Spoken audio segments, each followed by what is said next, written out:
आज हमारे साथ मांडर से बहुत ही खास समिति आई हुई है जिसका नाम है माँ संतोषी और माँ वैभव लक्ष्मी, जो कि 17 वर्षों से एक साथ एक ही जगह पर दोनों माताओं की मूर्ति स्थापित करके इस नेक कार्य को आगे बढ़ा रही है। आइए इनसे बातचीत करते हैं और इस खास वजह के जो कारण है उनको जानते हैं। आज माता जी हमारे बीच खुद इतने दूर से आई है हमें आशीर्वाद देने के लिए, तो मैं माता जी आपसे ही जानना चाहूँगी कि जैसे कि अभी नवरात्रि आने वाली है, तो नवरात्रि में ऐसे कुछ खास आयोजन है जो मंदिर के माध्यम से किए जाते हैं? जय माता दी, जय झूलेलाल। हमारे यहाँ भव्य कार्यक्रम 17 साल हो गए हैं माता जी को स्थापना किए हुए। माँ संतोषी स्वरूप, माँ वैभव लक्ष्मी स्वरूप। माँ संतोषी संतोष की देवी है और माँ वैभव लक्ष्मी अन्नपूर्णा की देवी है।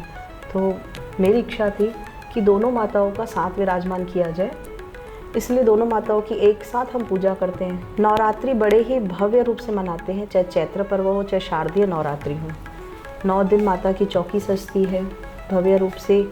सेवादारी अपनी अपनी भक्तिमय संगीतमय कार्यक्रम करते हैं, माता की भक्ति करते हैं, जोत जलवाते हैं, मनोकामना ज्योतें भी जलती हैं वहाँ पे। और इस बार विशेष रूप से चौथ रात को दिव्यांश बालाजी आ रहे हैं। सप्तमी के दिन जो महापर्व मनाते हैं सप्तमी, वो अनुराधा पौडवाल जी, रीजा खान अबाली ठाकरे, उनका कार्यक्रम रखा गया है। जैसे कि हमने सुना है कि मंदिर की बहुत बड़ी मान्यता है, तो ऐसा कोई व्यक्ति है जो पीड़ित व्यक्ति आया हो और उसकी सारी परेशानियां हल होके खुशी खुशी मंदिर से गया हो? ऐसे कई उदाहरण हैं। उदाहरण बताने लगूंगा तो पूरा दिन निकल जाएगा। तो ऐसा है कि बहुत जनों ने वहाँ से पाया। जो जाए, मैं तो आप लोगों से निवेदन करूंगा, एक बार मंदिर का दर्शन करके आइए। और मंदिर का जो माता रानी की शक्ति है, वहाँ ज्वाला मैया को स्वयं हिमाचल प्रदेश से लाए और वहाँ से लाने के बाद आज तक वो जोत जलते आ रही है। मैंने ये देखा है कि कई लोग वहाँ गए हैं, उन्हें अपनी पीड़ा को, अपनी तकलीफ को वहाँ रखा है, जो उनका निराकरण हुआ है। तो इससे दिनों दिन माता की यहाँ भीड़ बढ़ रही है। साल में 2 बार भव्य आयोजन होता है। वैसे तो सालों भर चलता है। माता रानी की बैठक भी होती है हर मंगलवार को। किसी को कोई तकलीफ है, अपनी पीड़ा जाके दरबार में रख सकता है और वो वहाँ से जाएगा तो पा के ही आएगा। तो मैं एक उदाहरण नहीं दे सकता हूँ, कई उदाहरण दे सकता हूँ, कई नेताओं का उदाहरण दे सकता हूँ। लेकिन क्या है, जो जाएगा वो पाएगा। दरबार एक ऐसी चीज़ है, वहाँ वैभव लक्ष्मी माँ, संतोषी माँ, वहाँ ज्वाला मैया। अच्छा, आयोजन इतने बड़े बड़े होते हैं कि अभी जैसे इससे पहले अनूप जलोटा जी आए, उससे पहले कई कलाकार आए, अभी फिर अनुराधा पौडवाल जी आ रही है। जैसा कि अभी बातचीत में आपने बताया कि बहुत तरीके के पीड़ित आते हैं वहाँ पे, तो काफ़ी दूर दूर से भी लोग आते होंगे, तो मंदिर प्रांगण में कोई रुकने ठहरने की व्यवस्था है? हाँ, मंदिर प्रांगण में रुकने की व्यवस्था है। अभी तो भव्य बना रहे हैं, अभी बनाए हैं और रूम भी है, रुकने को भी है, खाने की व्यवस्था भी है।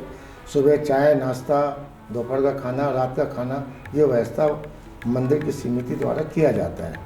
एक पक्ष हमारा ये बैठा है, इनके छोटे भाई, इनको औलाद नहीं हो रहा था, तो माता रानी का आशीर्वाद हुआ कि 2 जुड़वे बच्चे हुए जो माता के आशीर्वाद से हुए। तो ऐसे कई उदाहरण मैं दे सकता हूँ, मैं दूंगा तो बताया ना, दिन बीत जाएगा, रात तक मैं नहीं बता पाऊँगा। तो ऐसे कई उदाहरण हैं और रुकने की व्यवस्था है। अभी और एक ज़मीन माता रानी के आशीर्वाद से समिति द्वारा लिया गया है, आगे और लेंगे। मंदिर को भव्य रूप से बनाया जाएगा। जो आने वाले लोगों के, जो छत्तीसगढ़ में उतरे, जैसे सदानी दरबार बोलते हैं, वैसे ही आके मांडवाले दरबार भी बोलना शुरू करें। ये सब भाइयों से, माताओं बहनों से कि अधिक से अधिक आके दर्शन करें। वहाँ एक चीज़ और है कि वहाँ मांगते नहीं हैं। दरबार में जाओगे आपसे कोई मांग नहीं रखी जाएगी। आप आइए, दर्शन कीजिए, आपकी मनोकामना पूर्ण हो, आपको जो सच्चा करना हो करिए। कोई मंदिर में चंदा वगैरह ये नहीं लिया जाता। माता जी, जैसे कि नाम में ही है संतोषी माँ और वैभव लक्ष्मी, दोनों ही माताओं का व्रत होता है, तो इन दोनों माताओं के व्रत को कैसे किया जा सकता है अगर कोई करना चाह रहा है तो, और इसके क्या महत्व होते हैं? माँ संतोषी का व्रत बड़ा ही सरल है। पूजा तो किसी भी भाव से हम कर सकते हैं, ये तो अपनी आस्था के ऊपर है, क्योंकि आस्था की जीत है, इंसान की जीत नहीं है। जहाँ हम विश्वास और आस्था से भक्ति पूजन करेंगे, वहाँ हमारी मनोकामना पूर्ण होनी है। माँ संतोषी का व्रत बड़ा ही सरल है। जिस कामना से हम व्रत करेंगे वो कामना हमारी पूर्ण होती है। बस एक नियम है उनका जो शुक्रवार के दिन खटाई का नियम, वो जो खटाई का नियम ही सबसे कठिन मानते हैं लोग, लेकिन हमारे लिए तो बहुत ही सरल है। हमारे यहाँ तो 365 दिन दरबार में बिना खटाई का भोग लगता है सुबह शाम। जैसे कि माँ वैभव लक्ष्मी अन्नपूर्णा की देवी है, जो भी अगर इस व्रत को करना चाहे, स्त्री हो पुरुष हो बच्चे हो, जिस भी कामना से, तो माँ लक्ष्मी का नाम लेके व्रत रख सकते हैं, उसकी पूजा अर्चना करके व्रत की विधि पूर्ण कर सकते हैं। उनकी करने से भी मनोकामना पूर्ण होती है। जैसे कि माँ संतोष की देवी है संतोषी माता जी, माँ लक्ष्मी जी अन्नपूर्णा की देवी हैं, धन धान्य से परिपूर्ण करती हैं। जैसे नवरात्रि तो पूरे हमारे भारत में मनाते हैं दोनों पर्व में। जैसे घट स्थापना होती है, ज्योत स्थापना होती है, मनोकामना ज्योत कलश होती है। व्रत भी नाना प्रकार से इसको रखा जाता है। कोई श्रद्धा पूर्वक रखता है कि जो निराहार रह के, बिना चप्पल, एक ही वस्त्र में रह के, खुले बाल, बिना साबुन, बिना तेल, हर चीज़ का बिना श्रृंगार के भी व्रत रखते हैं, जो भगत है रखते हैं। कई लोग अपनी आस्था से व्रत रखते हैं, नियम नहीं कर सकते हैं। इसमें ये नहीं है कि भगवान कहता है कि अपने आप को कष्ट दे के व्रत रखो, भगवान कहता है सिर्फ भाव से व्रत पूजन करो। तो नवरात्रि का मान्यता है कि जैसे पूरे भारत में मनाते हैं, वैसे हमारे यहाँ भी विशेष रूप से मनाते हैं।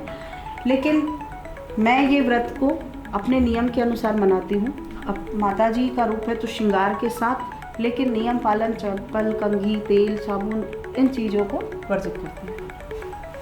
इसके बाद हमारा जैसे नौमी विसर्जन, जवारा विसर्जन, ज्योत विसर्जन करते हैं भव्य रूप से। उसके बाद दशहरा और एक दशहरे को छोड़ के एकादशी को व्रत करते हैं। जैसे इस बार एकादशी और दशहरा साथ में आ रहा है, तो 51 दिन का व्रत मैंने अपनी स्वेच्छा से रखा है। इसमें माता जी का भी आदेश नहीं था, लेकिन मेरी इच्छा थी कि माता जी दर्शन देने के मेरे को उपासना करनी है, उनकी साधना करनी है। तो 51 देवी एक 51 शक्ति स्वरूप है। आपने सुना भी होगा, शंकर भगवान जब माता सती को गोद में लेके भ्रमण कर रहे थे, तो 51 उनके अंग के स्वरूप अलग अलग जगहों पे गिरे थे। उन जगहों पे माता शक्ति का रूप बने। मैं उन्हीं शक्ति के रूप की आराधना करती हूँ एक ही स्थान पे। वहाँ पे 51 दिन की ज्योत जगाते हैं, वो एक ही वस्त्र में रहते हैं, एक समय फल का भोजन करते हैं। उसमें कठिन नियम रहते हैं, समय से मिलते हैं। समय अगर निकल गया उनका तो हम उस समय मुलाकात भी नहीं करते हैं, लेकिन मंदिर में रहते ज़रूर हैं। उसकी भी मनोकामना बहुत बड़ी है। जैसे कि कोई भी अपनी मनोकामना लेके वहाँ 51 दिन का, अगर हर बार अलग अलग एक नियम निकलता है, माता जी आदेश करते हैं चतुर्थी की रात को कि उसमें अगर जो कामना रखते हैं वो अलग नियम बताते हैं। उस नियम के अनुसार अगर कोई व्रत करता है, व्रत नहीं करे, श्रीफल का जो भी नियम रहता है करते हैं, उससे भी बहुत सारी चीज़ों में प्रभाव पड़ता है। और ये अपनी स्वेच्छा से रखती हूँ। सिर्फ मेरे को माता की भक्ति और आराधना करनी है, जिससे देश का कल्याण हो, संगत का कल्याण हो, भक्तों का कल्याण हो। क्योंकि मेरा जीवन ही उसी लिए है कि मेरे को माँ की सेवा करनी है। मेरा शुरुआत के जीवन की माता की आराधना है और मेरा अंत भी माता की आराधना है। माता जी, जैसे कि हिमाचल से ज्वाला मैया को ला के मंदिर में स्थापित किया गया है, तो कब और कैसे लाया गया ये तो मैं जानना चाहती हूँ, बट खास करके मैं ये जानना चाहती हूँ कि उसको लाने से लेकर स्थापित करने तक की जो भी कठिनाइयाँ, परेशानियाँ थी, उसको कैसे, किस तरीके से किया गया। सबसे पहले मैं बताना चाहूँगी कि ज्वाला मैया मेरे को दूर दराज तक नहीं था कि मैं लेके आऊँ दरबार में। पापा और मैं भजन सुन रहे थे ऐसे ही, तो पापा ने ज्वाला माता का दर्शन किया भजन के माध्यम। जैसे हम सुनते हैं भजन तो उसमें आता है, तो मेरे पिता की इच्छा हो गई कि वो बोले कि ज्वाला माता हमारे दरबार में भी आनी चाहिए। इस बात पे हम 1 सप्ताह तक बहुत बातें चली, लेकिन मेरे पिता की इच्छा थी और मैं, अगर अपने पिता की इच्छा हुई है तो मैं उनको नहीं करती हूँ, क्योंकि हम संतान हैं उनकी। भले आज देवी स्वरूप लोग मान रहे, आ रहे दरबार, लेकिन जन्मदाता तो मेरे यही है ना, तो इनकी आज्ञा का पालन भी करना हमारे लिए उतना ही ज़रूरी है। इसलिए फिर उनकी पूरी जानकारी ली गई कि कैसे हम ज्वाला माता लेके, उस समय तो मैप की भी सुविधा नहीं थी। फिर हमने बस वालों से कि ये बस ज्वाला देवी हमको जाना है बाई रोड, क्योंकि हम ट्रेन से नहीं ला सकते थे। ट्रक द्वारा सोचे तो ट्रक द्वारा 2 महीने लग रहे थे। तो फिर हम बस वालों से संपर्क किए, उनसे पूछे कि हमको कैसे कैसे रूट में जाना पड़ेगा। तो उन्हें बताया कि आप जबलपुर होते हुए जाइए, ग्वालियर पड़ा, जबलपुर आया, ऐसे पंजाब, दिल्ली पूरा करके फिर हम हिमाचल प्रदेश पहुँचे। हम नॉन स्टॉप गाड़ी चलाए थे कि कहीं पे भी हम स्टे नहीं किए थे, क्योंकि हमको एक जुनून था कि हमको ज्वाला देवी यहाँ दरबार में लानी है। फिर उस रूट से पूछते पूछते माता रानी तो अपनी कृपा बरसाई कि हमको मंजिल वो मिल गई और हम 3 रात में ज्वाला जी भी पहुँच गए। कहीं पे भोजन करने रुकते थे तो 2-4 घंटे आराम, गाड़ी चलाने वाले जैसे है सेवादारी उन लोग आराम कर लेते थे वहीं पे, लेकिन कहीं स्टे नहीं किए। फिर दूसरा मंगलवार का दिन था, वो 12 जून हमने वहाँ से जोत उठाई। 12 जून को हमने जोत वहाँ से उठाई, सुबह पंडितों से मिले तो उन लोगों ने सामग्री बताई कि ये सामग्री आप लेके आइए और यहाँ से भव्य रूप से आपको जोत ऐसी दी जाएगी कि आपको कहीं पे कोई रुकावट नहीं हो सकती, क्योंकि ये जोत बहुत सारे स्थानों में गई है। लेकिन उस समय जब हम सन 2013 में 12 जून को जोत लेके आए, उस समय ना ही छत्तीसगढ़ में ना ही मध्य प्रदेश में ये जोत आई थी जिस समय हम लेने गए थे। तो वो जोत बना के दिए, हम बाइक कार वहाँ से निकले तुरंत। लेकिन जब कार में जोत रखे तो जोत का वजन इतना हो गया कि कार आगे नहीं बढ़ रही थी। फिर वहाँ पे माता की आरती उतारे, उनकी आराधना किए, उसके बाद हमारी कार आगे बढ़ी ताकि सामान्य रूप से जोत हो गई। और वो घी से ही, शुद्ध घी से जोत जलती है, उस पर हम तेल का इस्तेमाल बिल्कुल भी नहीं करते हैं। 2013 से सन आज 2025 है, वो घी रूप से जोत जल रही है और उसकी सेवा आराधना करते हैं। लाते समय बहुत सारी कठिनाइयाँ आई कि देखो कोई भी चीज़ ऐसे आसानी से तो नहीं मिल सकती। हमारी गाड़ी का एक्सीडेंट हो गया, गाड़ी का एक्सीडेंट हुआ, लेकिन जोत को कुछ भी नहीं हुआ। जोत जैसी थी वैसे ही रखी हुई थी, किसी को चोट भी नहीं लगी। बस सामने का गाड़ी का बोनट जो है वो टूट गया, बम्पर। तो भी हमने अगर साइड करते तो बाजू वाली कार खाई में जा गिरती, क्योंकि एक साइड खाई थी, एक साइड पूरे पहाड़ थे, तो ट्रक वाले ने ठोकर मारी थी। लेकिन माता रानी की कृपा से कुछ भी नहीं हुआ। और वैसे ही ठुकी हुई गाड़ी हम पंजाब से लेकर के, क्योंकि पंजाब में हमारा हुआ था, वहाँ से लेकर के हम मांढर तक आए। कोई प्रकार की चेकिंग नहीं, कुछ भी नहीं, बहुत आसानी से। कहते हैं कि आग लेके आते हैं तो पेट्रोल नहीं मिलता है, लेकिन हमको ना ही पेट्रोल डीजल की किसी चीज़ की भी दिक्कत नहीं गई। लोग उनकी आराधना कर रहे थे कि ज्वाला देवी आप लेके जा रहे हो। वहाँ पे मत्था टेक रहे थे जहाँ गाड़ी रुक रही थी। कई लोग तो, हम जहाँ बैठे भोजन करने, वहाँ के कई लोग तो दूसरे लोग बिल पटा के चले गए कि आप इतनी दूर से आ रहे हो और इन चीज़ों को लेके जा रहे हो, ये छोटी बात नहीं है।